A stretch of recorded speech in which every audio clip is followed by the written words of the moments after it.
Ouch! Kawawang Kimi. Sino nga ba? Si Iris Lee. Pakisagot, si Yan Lim. Wala na yung love lock pero tayo pa rin. Thank you, Kim.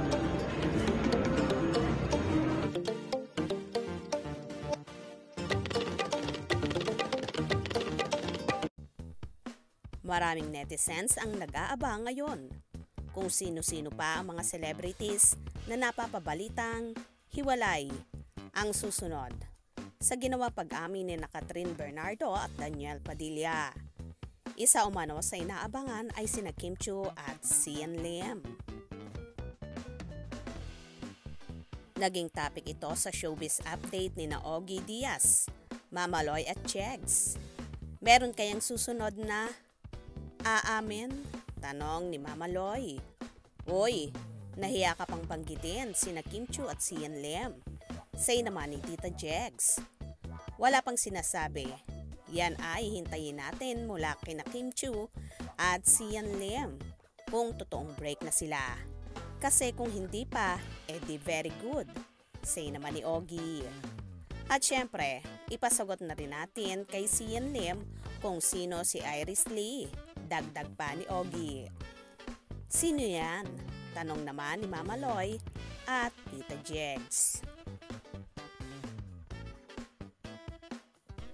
Si Iris Lee ay non-showbiz daw ito na parang staff ng Viva o writer ng Viva na naliling kay Yan Lim.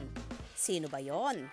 Hindi rin namin kilala dahil naano lang namin yan sa Reddit. Pinag-uusapan sa Reddit yan. Pahayag pa ni Ogie. Nagpakita rin ang mga larawan ni Yan at Iris Lee, sina Ogie.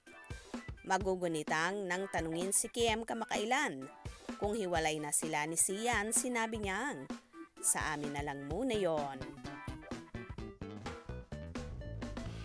At dahil nga, putok na putok ang pag-amin ni Catherine Bernardo at Daniel Padilla, kaya naman inaabangan din kung talagang aamin na or pipiyok ang napapabalita ring hiwalay na long-time girlfriend at boyfriend na sina Yan Lim at Kim Chiu. Dahil matagal-tagal na din silang walang update sa kanilang social media account na magkasama. Samantala, nalilink naman si Kimi sa kanyang kapartner na si Paolo Avellino, lalo na't matunog na matunog ang kanilang tambalang Kim Pao sa pinag-uusapang hit Korean drama series at Pinoy adaptation, ang What's Wrong with Secretary Kim. Sino kaya kina Kim or Yan ang unang pipiyok at magsasalita na hiwalay na rin sila?